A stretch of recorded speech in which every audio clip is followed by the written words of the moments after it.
Brandon Curry, please, hold my hand. I am Big Ramy. Nah, man, I ain't into that. I ain't into that at all.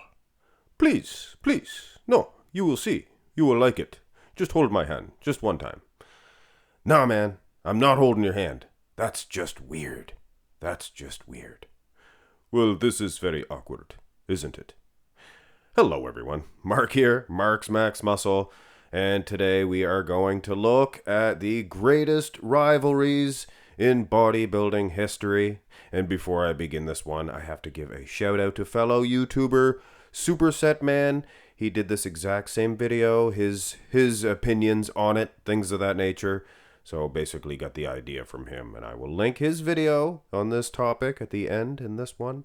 But yes, Brandon Curry and Big Ramy, if you were going to point to a modern day rivalry slash feud at the Olympia level, it would be Big Ramy versus Brandon Curry, considering they did compete 2021 and here in 2020 they were 1 and 2.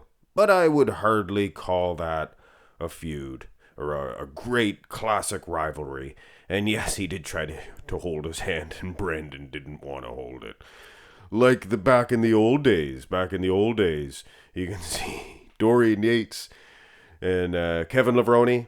They're definitely holding hands. Were they? I apologize. Were they one of the all-time great rivalries in bodybuilding? Well, let's go back to the olden days, and we are going to mainly stick with the Olympia level, but for one or two to begin with, like Steve Reeves and Reg Park, there was no real Olympia. There was no Olympia around at that time. So these two dudes, they competed only one time at the Mr. Universe competition in 1950. And in my opinion, this was the rivalry that never really happened. Steve Reeves beat him. He won the Sandow. That's right. They give him a Sandow, which is kind of neat. Wasn't an Olympia Sandow, but that would be worth a couple of bucks now. But anyway. Yeah, Steve Reeves took his ball, went home, retired from bodybuilding, never to compete again. And Reg Park, he got better and better. So it would have been awesome to see them maybe do battle a couple more times. And then Reg overthrow him. Would have been neat. And another thing, back in the 50s, even in the 60s, there was another bodybuilder as well, Bill Pearl. And he was awesome. Him and Reg Park were the feud that absolutely never happened. I mean, they kept avoiding each other. Eventually, they did compete on the Universe stage, 1971. But by then, I mean, they were in their 40s. So kind of sapped the energy out of that rivalry. So we're going to begin with Arnold Schwarzenegger. Come on! And the Oak was all about his rivalries, like the one between him and Zane. Frank, he got a victory over Arnold in 1968 at the Universe competition, and then he was seen boasting about that victory on into the 70s after Arnold retired.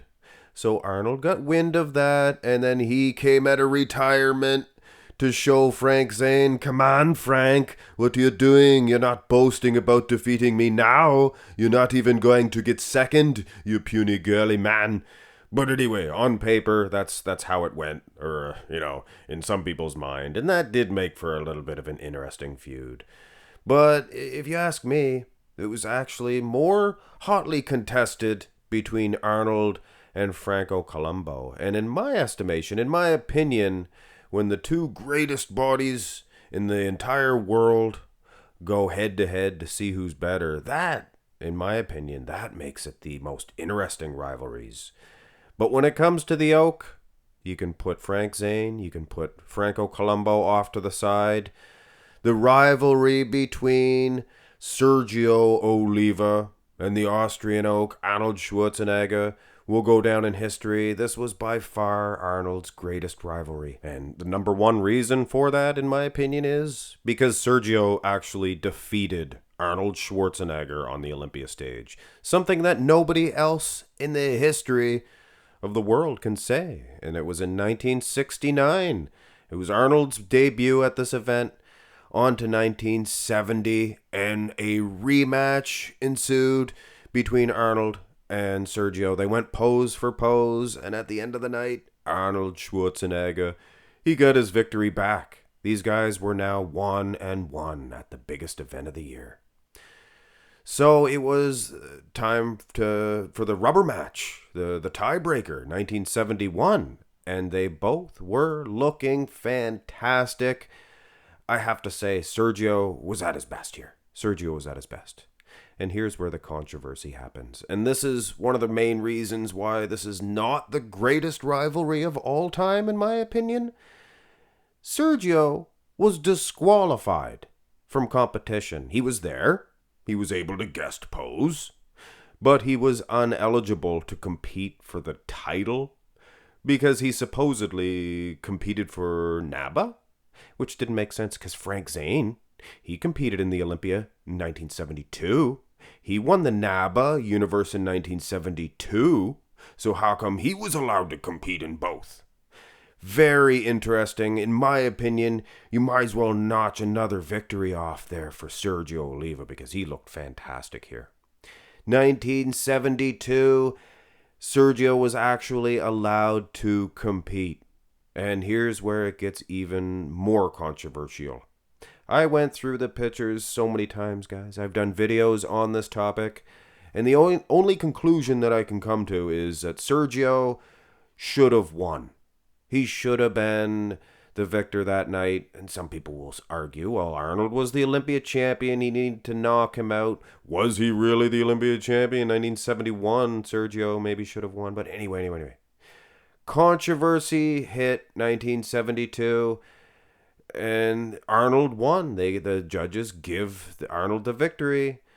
And that was the last time they ever met on the Olympia stage, or any bodybuilding stage for that matter.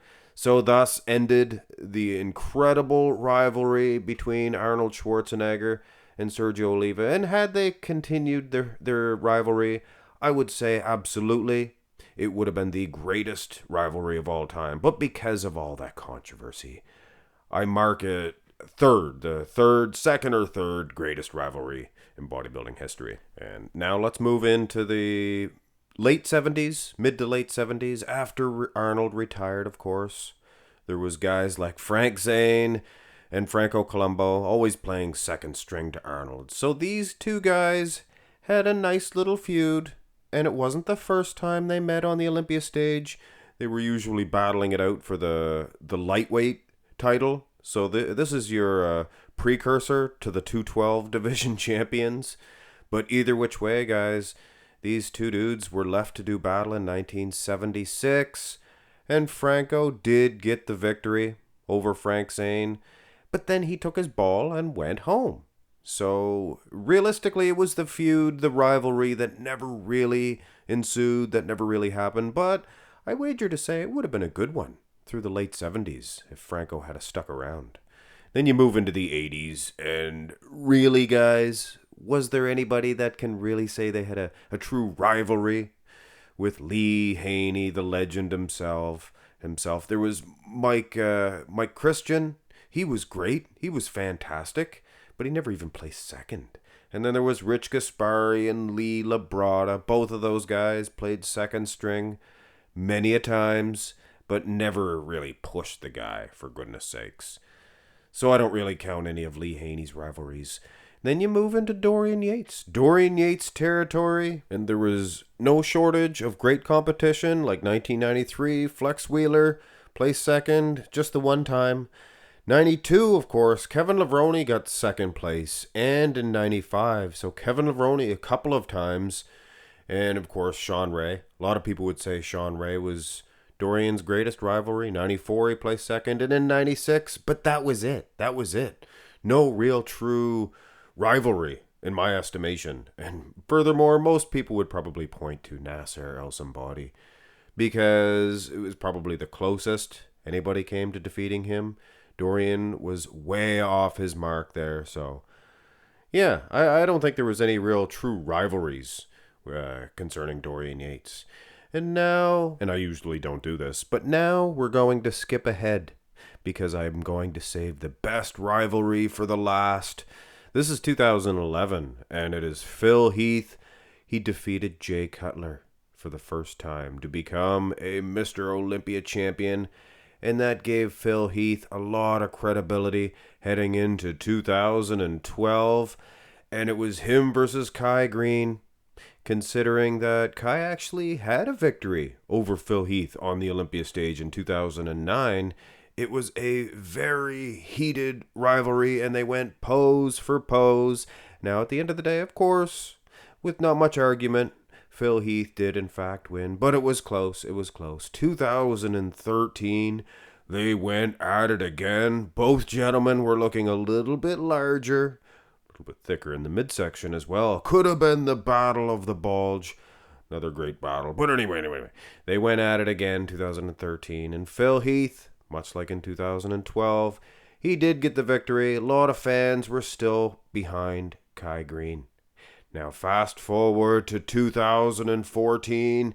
The press conference was very interesting. They went at it. Phil Heath, who's dedicating the upcoming victory, who he was presumptuous, he was dedicated the upcoming victory to his father that just passed away. And then Greene said something insensitive about his dead dad, and then it kind of got a little awkward. But anyway, they went at it, and they were nose to nose on the Olympia stage. They almost went to blows. I hate to make a little rhyme there, but they almost got into a fist fight, seemingly. And what that did, I don't know if you guys understand how hard it is to maintain all your poses, things of that nature. It made Phil lose his control of that midsection, and it went out. So, he took him out of his game. I guess maybe that was Greene's intention in the beginning. But either which way, Phil Heath, at the end of the evening, he did in fact win. And this was probably their closest, considering Phil's midsection really threw him off. Probably their closest, but Phil did win at the end of the day. But sadly, and this is why I don't consider this the greatest rivalry of all time, sadly, they never competed again together. Greene, he never once stepped foot on that Olympia stage again. And it's kind of upsetting because he's still in shape today. So these guys could have been doing battle 15, 16, 17, all the way to, who knows, 2020. They still could have been doing battle over the Olympia title. So little bit of a downer on that one. But still, the second greatest bodybuilding rival of all time. Now, who's the first? I mean, it's obvious. Yeah, buddy. Lightweight. I don't know why he's so big. I'd have beat him if he wasn't so big. Jay Cutler versus Ronnie Coleman. That's obvious. It's obvious. In my opinion, and probably the opinion of a lot of you guys as well. This is the greatest, hands down, the greatest bodybuilding rivalry of all time.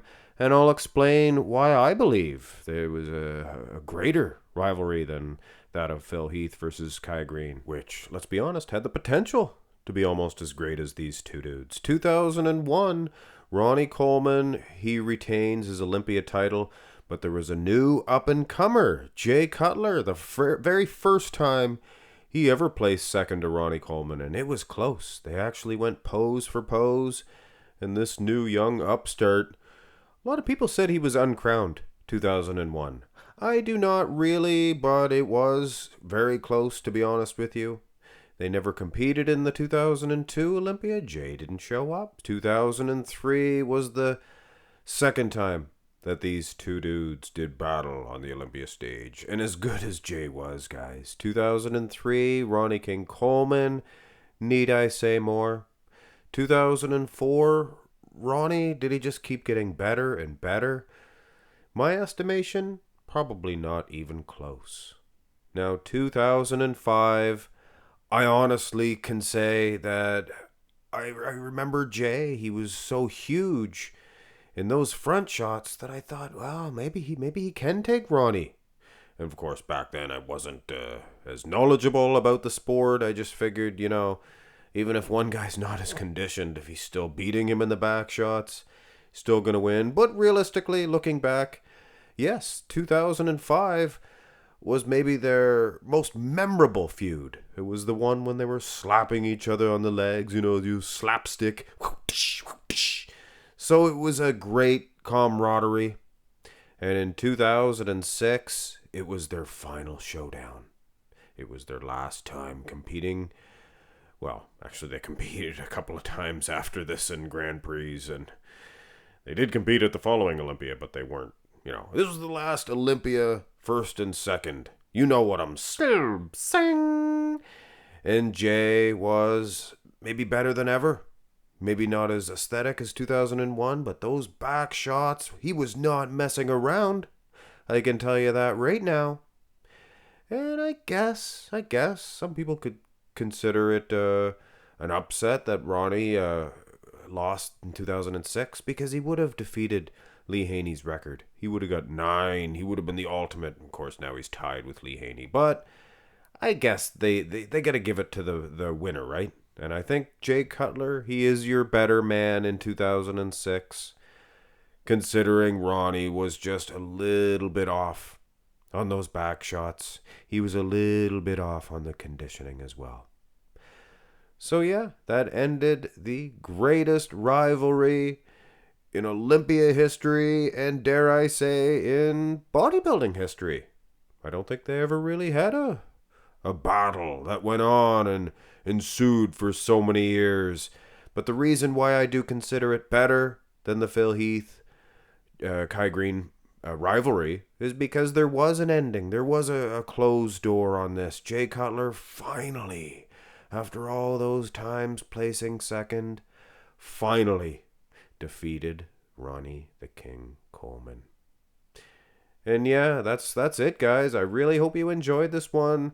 The great rivalries in the sport were made from great camaraderie, and let's face it, great friendships, like Arnold and Franco. And I'm sure Jay and Ronnie will be the friends till the very bitter end. I can almost guarantee it. But anyway, guys, that's it for now. I hope you enjoyed this one. Hit thumbs up if you have not already. Please subscribe to the channel. And yeah, helps me get to my ultimate goal. Well, not ultimate goal, but my current goal of 100,000 subscribers. Then we'll shift goals. Have a great one, guys.